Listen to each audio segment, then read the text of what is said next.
Well, hello there, YouTube. Yes, the rains have returned. Dang it. It's all kinds of nasty out here. And then the two little spoiled brats get their little goodbye treats. There you go. Annie. Oh, Dotchie. She's so gentle the way she takes that out of your hand. Just a little doggy biscuit for the... Tide them over. You know, dogs are. They always think they're starving. These three are chomping on theirs over there. Look at Danny waiting for a part to fall.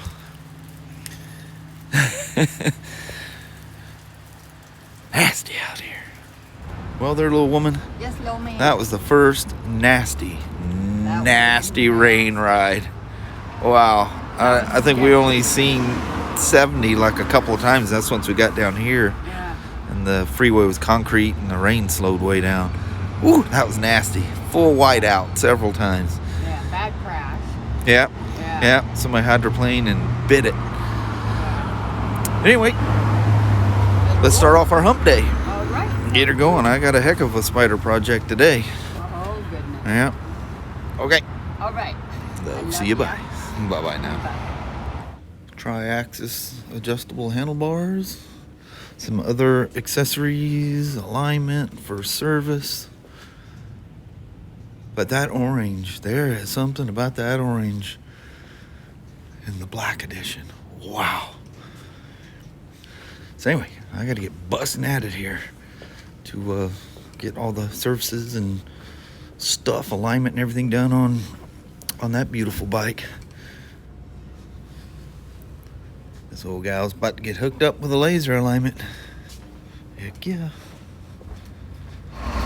Man, it's 7 shades of nasty out here today. Good Lord. Gotta adjust it. Gonna make her straight.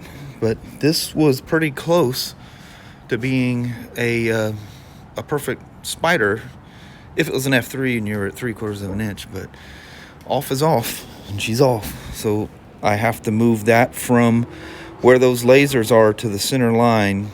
I got to move each one of the front wheels so they perfectly line up with that center line, and she will be 1 inch toe and perfectly aligned in relation to the rear wheel. That'd be cool, man. All right, so these are the required tools. That's the adjustment that needs to be made. She needs to get centered out on that plate. The other front is zeroed, so that's my home base. I always know where home's at, because that's my the left wheel or right wheel is going to be my home base. So no matter what I do, I know that needs to be zeroed where it's at now when this is in the center. Just takes a couple of wrenches to make some adjustments. And you guys that are smart about Spyder alignments know that that should be on a plate, whether a roller plate or, the plate that's included with the kit. But this floor is so slippery that the plate is not required. I mean, I can just literally just take this thing and with the ease. Very, very easy. There's your inner tie rod adjustment. And this is your outer tie rod adjustment. And we'll zero this side in, zero the other switch, readjust this plate so it is now home base before I make any other adjustment. That needs to be zeroed. That needs to be zeroed. And then when I switch, I'm going to flip the laser and because now this will be off, because that's going to be off by 5/16 now when I make after I make the adjustment. So I'll move the plate and zero it. So that's home. That's my new home without touching anything. Then I'll move that laser to the back and adjust it to the plate. That's all there is to it. The setup is the hardest. Getting everything all zeroed out. It's the adjustment's quite easy. People go, well, if it was zeroed out and didn't need adjustment, how much are you going to charge? One, they'll never be zero. There was one. What was that, a 2016 or 17 Daytona, whenever the Daytona F3 was out, had one of those that zeroed out. I must have checked that thing 3 times because there's no way it was zeroed, but it was. But yeah, if it doesn't need adjustment, time's already spent. Literally, I'll spend 2 to 5 minutes making this adjustment. Just not even worth mentioning. So here we go. Dead centered. Dead centered. So now, like I was saying, I need to rotate this around so that this will be my new home. So I'll zero that plate out so that that becomes my new home. Oh, over here. And I'll spin that one back and go to the other side and make the same adjustment. That's all there is to it. There's a lot of math involved, but I built a spreadsheet on my computer so I don't have to think about it anymore. I've got the F3s and the RTs all dialed. And one of the other things I do, I noticed, you know, probably doesn't make a whole lot of sense, or importance, but it bothers me. See how there's the amount of play in the ball joint? Well, I center so that both of these have their full movement. So when one goes end to end, the other one goes end to end. So that when they're both in the middle, they're both in the middle. I know that doesn't make probably any difference whatsoever, but to me, it does. So I make sure the ball joints on both ends are centered so they have their full amount of motion. So this tie rod can just freely float however it needs to do, whatever it needs to do. Because one of the things, the suspension is going up and down and it's changing caster, cambers, everything's moving around in there. I want everything to have its free movement all the way through. All right, so let's go to the other side. All right, so we switched to the right side of the bike. I don't know why, but I always, if there's adjustment, sometimes one side or the other is perfect. You have to adjust one side, but if there's adjustment on both sides, I always start on the left. But it's got some really nice Elkas on here. That's pretty dang cool. Fully adjustable. You can see, I'm gonna tilt you sideways here. You can see damping adjustments. That's really nice. And he said, go out and flog her. Let me know what you think of the suspension. Well, it's gonna have to dry up a little bit before I can do that. Kropovich exhaust on it. Nice stuff, man. All right, let's get this other side done and do some other things to it here. So we're putting the adjustable tri-axis bars on here, and normally there's a trick. You take the hood latch out and you can swing the fairing out. Well, there's like way more plug-ins on here than what there was in the past, which I knew that from taking the one with the tranny apart. And then I'm just about to lift the fairing off here, and I go, wait a minute, wasn't the radio stuff going down to that? Yep. You know, your connections. Oh, I hope he didn't have anything personal in there. No, the connections here for, you know, your phone and whatnot. Well, that comes out of the fairing, goes behind the trunk and off. So the trunk has to come off. So I was trying to do a shortcut, which kind of was defeating me because of the new plugs are really hard to get undone with the little safety locks. Then I'm pulling this thing off, and I notice chrome bolts in here, and I go, why do them chrome bolts look so familiar? These are the bolts for your license plate that comes in the kit when you assemble these things, and you're supposed to have 4 of those running across the top. I'm not quite sure what these little short ones are. I think maybe the short ones are the bottom, but it seems like those are gold and longer. So whoever put this thing together, wherever this thing came from, should probably look at the pre-delivery, which is the assembly bulletin. They explain where all this stuff goes. That's some crazy things seeing in the wrong spot that quick. All right, let me get back at her. Okay, the gold bolts were right where they're supposed to be. They're the ones that keep the trunk from doing that. It hangs up top on some brackets, and you put the bolts in. But those were where they're supposed to be. It's been a while since I put a Spyder together out of the crate. Maybe I'll just pull the bulletin up. I'm not sure where those go. I might have to ask Ryan. But those don't belong on the trunk. There's 4 of these that go across the top, and then 2 of these on the bottom.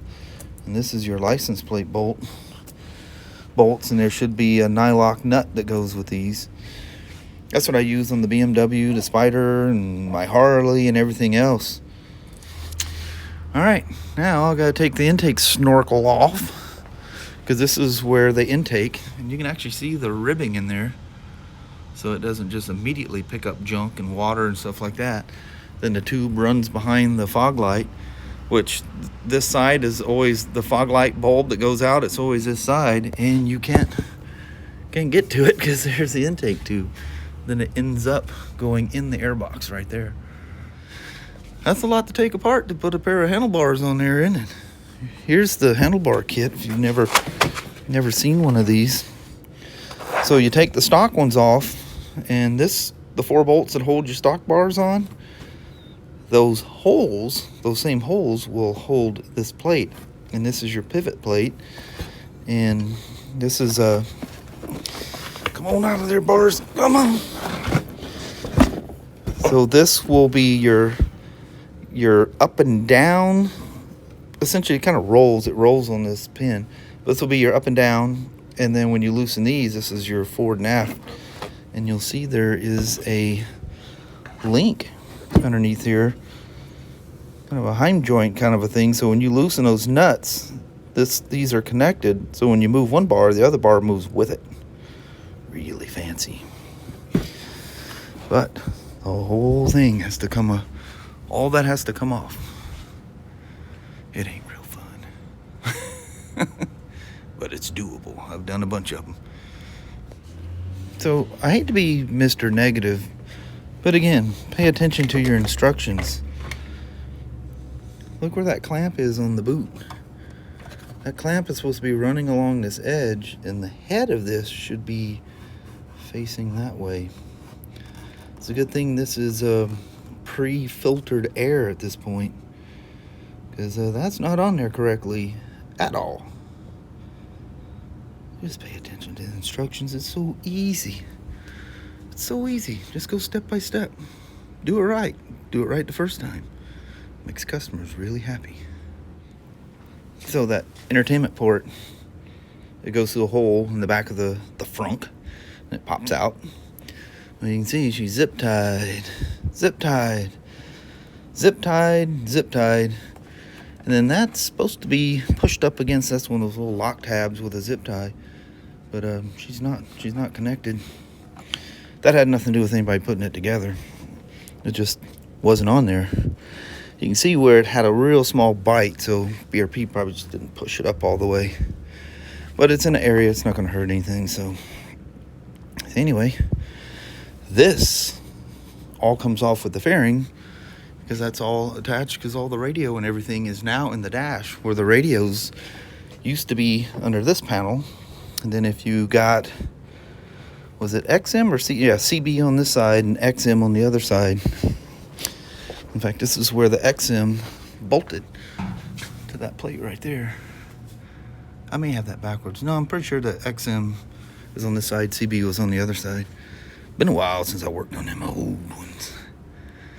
Anyway, next step is to get that entertainment harness released from her capture and pull the fairing off, and then I'll proceed with the bars. So it's the end of the day for me today. We'll bust in and finish this thing off in the morning, and hopefully Kurt doesn't play his radio too loud, and we'll talk some more about this. He's been off the last 2 days, so it's easy to show y'all stuff. All right, we're off. Well, there, little woman. Yes, ma'am. The time has come to, whoa, got cars driving in to head on home. Sounds good. I see the car. Hold on, Honda. He needs to pick his spot. Don't get all excited on me. Get all wild. Another rain ride home, Mama. Yeah. All righty. All right. Bust her out. Sounds good. Well, if you look way across there, there's a Harley-Davidson semi-truck trailer. Man, Yeah, the old days of lights and the being on at the gas station is going to be the norm from now on, I'm afraid. Wow. Wasn't too crazy getting home, but it was definitely wet. There you go, Mama. Yep. All right, there's a Harley-Davidson truck. It is. There's some new units. They've gone to a new home. Yeah. Somebody's going to have a new ride. It's yucky. It is. It is 7 So shades of yucky. nasty. It is. Daggum. And get home and get a fire going. Heck yeah. Alright. Well, hello there, YouTube. Man, it is nasty wet out there. I'm here to tell you. Yuck. Just a pouring. There's standing water everywhere. I don't think it ever stopped raining here today. Ooh, your hands are warm. Yeah, your hands are very Yeah. cold. Get out there, put That's gas in kinda or odd. something. That. Yeah, my hands are never cold. Yeah, they're always hot. Yeah. Winds are blowing. Yeah. It's stormy outside. Anyway, I hope you enjoyed all the Spyder stuff today. I told you it was going to be a Spyder week. And probably will be the rest of the week as well. Maybe we'll get a nice day and go test ride something, Yeah. you know. God, I hope so. Especially over the weekend. But I know. it's getting that time of year. Usually it doesn't start until, you know, the 1st of November that it turns like this. But it's been kind of a wet September, October anyway. So, Yeah. oh well. Anyway, I think we're going to roll out on you on that. All right. Well, thank you guys so much for watching. We really do appreciate it. We will talk to you tomorrow. Same smoke time, same smoke channel. Don't forget to give her a thumbs up. And you guys have a wonderful Thursday or Friday. Heck yeah. We'll talk to Joe in the morning. See you in the With a morning. long ride back. Yep. Back to the job. All right. Thank you guys for watching now. Yes. Bye-bye.